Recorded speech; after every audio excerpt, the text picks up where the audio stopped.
बापरे! 9वा महिना तर स्टार्ट झालाय आणि मला तर माहितीच नाही की काय तयारी करायची. लास्ट मंथमध्ये मी काय-काय प्रिपरेशन केलं पाहिजे आणि मला ह्या गोष्टी कोण सांगणार? मी तर पहिल्याच वेळेस प्रेग्नंट आहे, पहिल्याच वेळेस माझी डिलिव्हरी आहे. असं पण तुमच्या बाबतीत होते ना गाईज. सो प्रॅक्टिकली नॉलेज घेऊन आली आहे मी या सगळ्या गोष्टींचं, की at the last month of stage की तुम्ही आधी डिलिव्हरीच्या काय-काय प्रिपरेशन केलं पाहिजे, काय-काय प्लॅनिंग केलं पाहिजे. चला तर मग त्याच गोष्टीवरती आपण आज बोलणार आहोत आणि तुम्हाला तर माहितीच आहे की मी एक गव्हर्नमेंट रजिस्टर्ड नर्सिंग ऑफिसर आहे छत्रपती संभाजीनगरमध्ये आणि ऑब्व्हियसली मी सिस्टर असल्यामुळं माझं पर्सनल प्रॅक्टिकल नॉलेज सगळ्याच गोष्टी मी तुमच्यासोबत शेअर करणार आहे. त्याचबरोबर आपल्या चॅनलवरती तुम्ही जर नवीन आहात तर पटापट आपल्या चॅनलला सबस्क्राईब करा आणि अशा सगळे माहितीचे व्हिडिओ तुमची काळजी घेणारी मी सिस्टर आहे. सगळ्याच माहितीचे व्हिडिओ मी तुमच्यासोबत घेऊन येणार आहे. तो आपल्या चॅनलला सबस्क्राईब करा. सो चला वेस्टिंग एनी टाईम आपण स्टार्ट करूयात. सगळ्यात महत्त्वाची गोष्ट फर्स्ट की तुम्हाला तुमची प्रेग्नन्सीची पाळी चुकलेल्याची तारीखेनुसार 9 महिने 9 दिवस कधी भरतात त्याला म्हणतात LMP आणि EDD म्हणजे की तुमची डिलिव्हरी कधी होणार आहे ती तारीख तुम्हाला फिक्स माहिती पाहिजे. बघा 2 तारखा असतात. एक तारीख असते जी की डॉक्टर तुम्हाला तुमची 3ऱ्या महिन्याची किंवा 5व्या महिन्याची, 7व्या महिन्याची आणि 9व्या महिन्याची सोनोग्राफी करताना प्रत्येक वेळेस तारखा त्या वेगळे देतात आणि जे सोनोग्राफीमधली तारीख असते ना ती फिक्स नसते कारण ती तारीख जी काढलेली असते डॉक्टरांनी ती तुमच्या बाळाच्या वजनानुसार असते. काही मदरचं गरोदर मातेचं वजन बाळाचं वजन जास्त असतं तर त्यांची तारीख जवळची असते आणि काहीचं नॉर्मल असतं तर त्यांची तारीख लांबची असते. त्यामुळे आपल्याला त्या तारखेवरती जायचं नाही आहे. पण पाळी चुकल्यानंतर जी तुम्हाला सिस्टर ताई गावाकडं तारीख काढून देते किंवा EDD म्हणतात त्याला. तुम्ही जर स्मार्ट मदर आहात तर तुम्ही LMPनुसार EDD कशी काढायची? आपल्या चॅनलवरती तो एक व्हिडिओ आहे ते पण बघू शकतात तुम्ही की तुमचे डिलिव्हरीची तारीख तुम्ही स्वतः हाताने कॅल्क्युलेट करू शकता. सो तुमची तारीख तुम्हाला माहिती पाहिजे. का? कारण ऑब्व्हियसली 60 ते 70% महिलांची डिलिव्हरी ही त्या तारखेनुसारच होते. म्हणजे की तुम्हाला 36 आठवडे पूर्ण होतात आणि 37, 38, 39 ह्या आठवड्यांमध्ये तुमची राहिलेल्या 30% महिलांची डिलिव्हरी होते. त्यामुळे लक्षात ठेवायचे तुमची EDD म्हणजे गरोदर बाळ होण्याच्या डिलिव्हरीची तारीख तुम्हाला माहिती असली पाहिजे. आणि जर तुम्ही गावाकडं राहता तर तुमच्या सिस्टर ताईला तुम्ही विचारलं ना ज्या काही उपजिल्हा रुग्णालय, जिल्हा रुग्णालय किंवा उपकेंद्रावरती असतात किंवा तुम्हाला ते ना हेल्थ कार्ड देतात सरकारी, त्याच्यावरती तुमची तारीख असते. ती तारीख लक्षात ठेवायची आणि त्या तारखेनुसारच प्लॅनिंग करायचं तुमच्या बाळाचं. त्यानंतर फर्स्ट झालं की तुमची तारीख माहिती असली पाहिजे. त्यानंतर सेकंड पॉईंट महत्त्वाचा आहे की तुम्ही जर वर्किंग वुमन असाल म्हणजे तुम्ही कुठंतरी जॉब करताय बाबा आणि मग तुम्ही मॅटर्निटी लीव्ह टाकणार आहात तर ती लीव्ह, त्याचे कागदपत्र, त्याची धावपळ, काय सबमिट करायचे ऑफिसला, HR डिपार्टमेंटला रेकॉर्ड तुमचं किंवा तुमच्या हजबंडचं देखील, कारण ऑब्व्हियसली त्यांनाही सुट्टी घ्यावी लागणार आहे तुमच्यासाठी. तर तुमचं पण सगळ्या गोष्टी, त्यांच्या पण सगळ्या गोष्टी 9व्या महिन्यामध्ये फक्त लास्ट एंड स्टेजला की हां ठीक आहे मला लेबर स्टार्ट झालेले आहेत, मला कळा आलेले आहेत किंवा आजपासून माझी सुट्टी टाका, एवढा फक्त एक फोन बाकी ठेवायचा. बाकी सगळ्या गोष्टी, सगळे प्रोटोकॉल 9व्या महिन्यामध्ये कंप्लीट करून ठेवायचे. थर्ड आहे की तुमची बॅग रेडी पाहिजे. सेपरेट बॅग करा. तुमच्या बाळाची बॅग सेपरेट ठेवा आणि तुमची बॅग सेपरेट ठेवा. अशा दोन्ही बॅग तुमच्या बॅग रेडी पाहिजेत की आत्ता जरी कळा सुरू झाल्या तरी तुमच्या घरच्यांना ती बॅग उचलता येईल आणि तुम्हाला पटकन हॉस्पिटल जवळ करता येईल. त्यामुळे बॅग रेडी ठेवा. आणि गाईज की आपल्या चॅनलवरती मी की बाळाच्या बॅग कशी तयार करायची किंवा त्याच्यामध्ये काय गोष्टी टाकायच्या, घ्यायच्या गोष्टी आणि कमी पैशामध्ये कसं इन्व्हेस्टमेंट करायची, किती पैशाचं बजेट ठेवायचं, हे सगळ्यांचा मी एक डिटेल व्हिडिओ त्याच्यावरती बनवलेला आहे. तुम्ही तो मी या डिस्क्रिप्शन बॉक्समध्ये लिंक देईल. तुम्ही जाऊन तो व्हिडिओ पण चेक करू शकता, बघू शकता आणि तुम्हाला त्याची पूर्ण माहिती भेटेल. हे झालं ज्या की एज्युकेटेड महिला आहेत. पण मी पर्सनली बोलते गावाकडच्या आपल्या ज्या महिला आहेत, कारण मी ऑब्व्हियसली सिस्टर आहे. माझं रुटीन वर्क रुरल हेल्थला म्हणजे खेडेगावातल्या साईडला पण झालेलं आहे. त्यामुळे पर्सनली सांगते की बॅग रेडी ठेवताना बऱ्याचशा बऱ्याचशा गावाकडच्या महिला काय करतात की हां, आई आहे, आई बघून घेते, आजी आहे, सासू आहे आणि ते बघून घेतात आणि मला काय तर मला काय करायचं त्यांची ती करतील. तर सो कुणाच्याही भरोशावरती राहू नका. तुम्ही जर हा व्हिडिओ बघताय तर स्मार्ट वर्क करा. तुमच्या बाळाची काळजी तुम्ही स्वतः घ्या आणि स्वतः बॅग भरा. हा झाला 3rd पॉईंट की लास्ट मंथमध्ये आपल्याला काय काय प्लॅनिंग करायचं आहे. त्यानंतर 4th पॉईंट इज डाएट आणि एक्सरसाइजेस. 4th म्हणजे डाएट आणि एक्सरसाइजमध्ये तुम्हाला आहार चांगला घ्यायचा आहे की मला हेच खावंसं वाटतंय, तेच खावंसं वाटतंय, बाहेरचंच खावंसं वाटतंय, काहीतरी तळलेलं, कुरवडीन, पापडीन.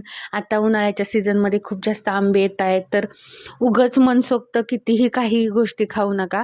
डाएटमध्ये प्रॉपर प्रोटीन डाएट घ्या आणि ज्या गोष्टींमुळे तुमची चरबी वाढणार नाही. कारण बघा लास्टच्या महिन्यामध्ये काय होतं, बाळाचं फॅट वाढतं. तर फॅट वाढताना तुम्ही जसं आहार घेता तसं तुमचं पण फॅट वाढून बसतं आणि मग प्रॉब्लेम कुठं येतो, जेव्हा तुम्हाला नॉर्मल डिलिव्हरी होते किंवा सिझेरियन सेक्शन होतं आणि तुम्ही म्हणता बापरे किती वजन वाढलंय, आता हे वजन कमीच होत नाहीये. सो जेवढी बाळाची गरज आहे तेवढाच आहार घ्या आणि जिभेचे चोचले कुठेतरी कमी करा आणि व्यवस्थित प्रोटीन डाएट घ्या आणि हायड्रेशन व्यवस्थित ठेवा. हायड्रेशन खूप महत्त्वाचं आहे. हायड्रेशन म्हणजे खूप पाणी प्या, खूप पाणी प्या. कंटाळा आलाय, सारखं बाथरूमला जावं लागते, परेशानी होतीये, काहीही होऊ द्या, पण खूप जास्त पाणी प्या. कारण आता एवढा सगळा तुमच्या भाषेमध्ये त्रास म्हणा जो की तुम्ही सहन केलाय 9व्या महिन्यापर्यंत आणि आता शेवट थोडक्यामध्ये कशाला घालवताय. त्यामुळं खूप काळजी घ्या तुमची स्वतःची. आणि 9व्या महिन्यामध्ये सगळ्यात महत्त्वाचा पॉईंट आपला हा आहे की माइंडसेट. तुमचा माइंडसेट स्ट्रॉंग ठेवा की मला आता त्रास होणार आहे आणि हा खूप सुंदर त्रास आहे आणि या त्रासातून मला पुढं जायचं आहे आणि माझं बाळ जे की मला पोटामध्ये लाथ मारते, हालचाल करते, एवढं मला वजन दिलं आहे त्यानं 9 महिने आणि मी त्याला छान गर्भसंस्कार दिलेत आणि छान ते माझ्यासोबत एवढं 9 महिने सोबत आहे आणि आता माझं बाळ माझ्या हातात येणार आहे. त्यामुळं मी आणि एक स्ट्रॉंग आई बनलं पाहिजे आणि मी स्ट्रॉंग माझ्या स्वतःच्या बाबतीत विचार केला पाहिजे आणि माझ्या बाळाला बेस्ट काय आहे त्या गोष्टी मी दिल्या पाहिजेत. हा खूप पॉझिटिव्ह माइंडसेट खूप महत्त्वाचा असतो.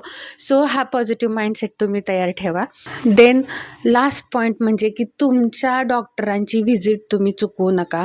बघा बऱ्याच वेळेला काय होतं, मी जास्त करून खेडेगावातल्या साईडला बोलणार आहे. बघा बऱ्याचशा, कारण मी जेव्हा हेल्थ ऑफिसर होते ना तेव्हा लेडीज यायच्या आणि म्हणायच्या, अहो कुठंतरी कडबाकुटीत सुरू आहे ह्यांची, ह्यांना ऊसतोडीवरच जायचं होतं आणि घेऊन यायला कुणी नव्हतं चेकअपला, घरात माणसं नव्हते, खुरपायला बाया होत्या, माणसांना वेळच भेटत नव्हता, नवऱ्याला, सासूला, सासऱ्याला, दिराला. मग येता जाता मग 2 दिवस चला, हायत्या गोळ्या आणखीन, भागते, ढकलते, म्हणून सगळ्या गोष्टी तुम्ही असं पुढं ढकलता. त्यामुळं काय होऊ शकतं की बाळ पोटामध्ये गुदमरू शकतं, त्रास होऊ शकतो. तर तुम्हाला शेवटच्या महिन्यामध्ये एवढी काळजी घ्यायची आहे की काहीही झालं तरी सिस्टर ताईंनी सांगितलंय ना, डॉक्टरांनी सांगितलंय ना, ह्या तारखेला तुम्हाला चेकअपला यायचे डॉक्टरांकडं तुमच्या दवाखान्यामध्ये, तर ते चेकअप चुकवू नका. त्या चेकअपची जी तारीख असते त्याच तारखेला बरोबर या. कारण त्यांनी काहीतरी ठरवून दिलेलं असतं ना तुमच्या बाळाचं, त्यामुळंच तर त्यांनी ती तारीख दिलेली असते. त्यामुळं चेकअपला या, प्रॉपर चेकअप करा आणि ते जसं सांगतात तशा गोष्टी फॉलो करा. जर तुम्हाला तुमचं बाळ हेल्दीली चांगल्या गोष्टींनी तुमच्या हातात पाहिजे असेल तर व्हिजिट चुकवू नका. त्यानंतर लास्ट पॉईंट आहे की बघा पर्सनल एक्सपिरियन्स सांगेल की आत्ता किती एज्युकेटेड सगळे लोक झालेले आहेत, सगळे जागरूक झालेले आहेत. आधी गरोदर मातांच्या मृत्यूचं प्रमाण किती वाढलेलं होतं, बाळाचं मृत्यूचं प्रमाण किती वाढलेलं होतं, पण आजकाल तसं आहे का? नाही. तरी देखील गावाकडच्या साईडला मृत्यूचं प्रमाण वाढलेलंच आहे किंवा राहिलेलं आहे ते थोड्याफार प्रमाणात तरी.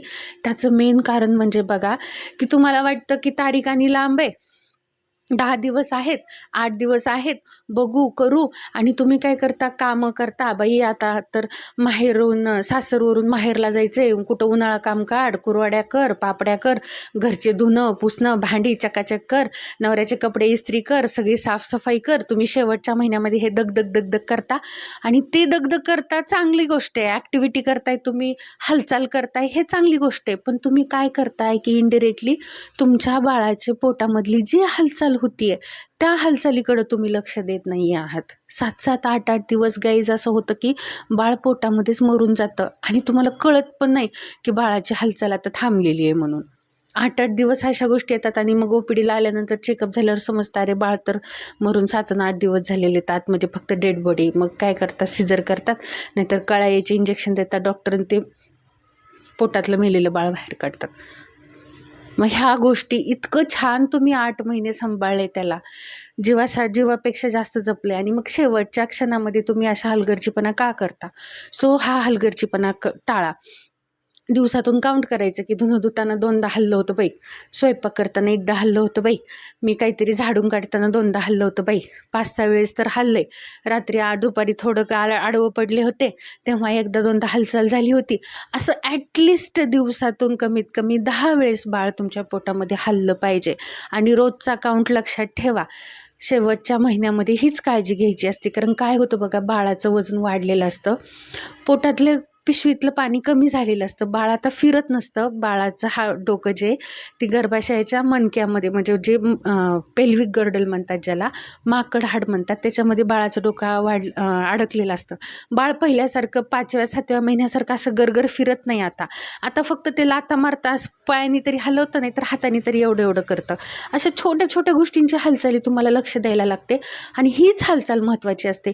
थोडं पण नजरअंदाज करू नका. आज असं वाटते की बाळ हललंच नाही ना, पटकीन गाडी काढा, पटकीन तुमच्या घरच्यांना सांगा आणि डॉक्टरांकडे जावा.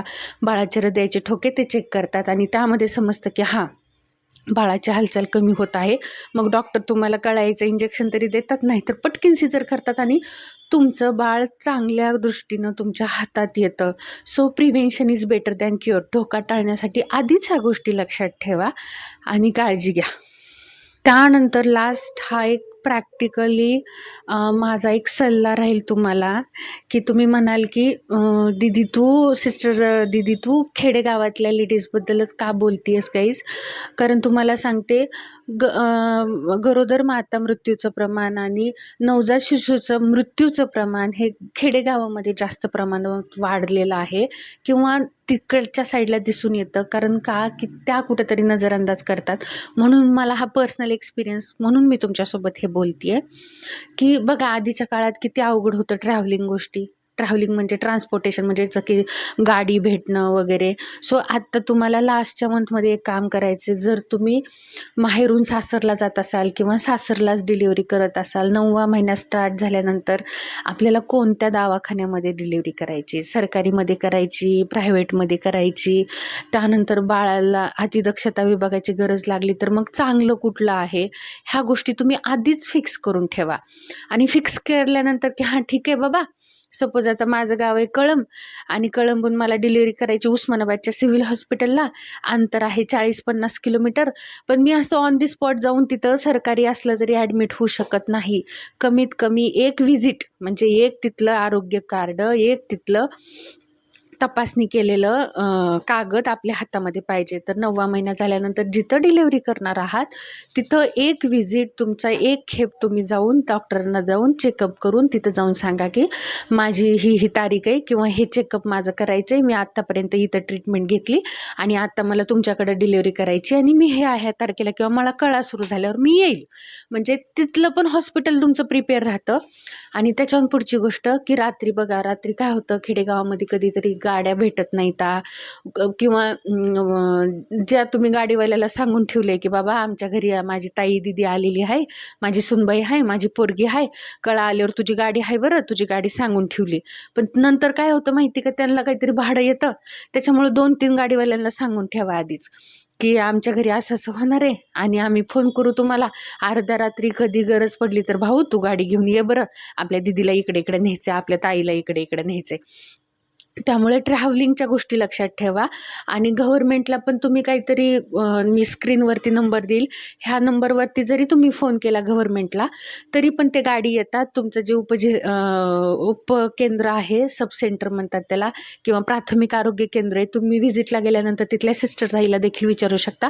ती गाडी फ्रीमध्ये येते तुमच्याकडं, फ्रीमध्ये तुम्हाला घेऊन जाते आणि तुमची डिलेवरी करून तुम्हाला सुखरूप तुमच्या घरी आणून पोहोचवते.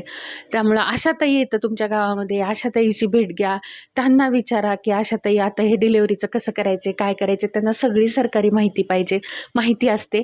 ते तुम्हाला खूप छान गायडन्स करतात आणि तुम्ही गेलात त्यांच्याकडं, तुम्ही बोललात तर तुमचे प्रॉब्लेम सॉल्व्ह होणार आहेत. त्यामुळं सगळ्या गोष्टींची काळजी घ्या आणि या सुंदर आणि हॅप्पी मोमेंटवरती चला मग बाय बाय करूयात. आणि गाईज, मी पण माझी जर्नी, माझी प्रेग्नेन्सी जर्नी मी तुमच्यासोबत शेअर करत आहे आणि तुम्हीही मला तुमची जर्नी आपल्या कमेंटमध्ये कमेंट बॉक्समध्ये सांगा की तुमचे काय काय अनुभव आहेत. आणि अशा सगळ्या माहितीसाठी आपल्या चॅनलला सबस्क्राईब करा. Thank you so much. बाय.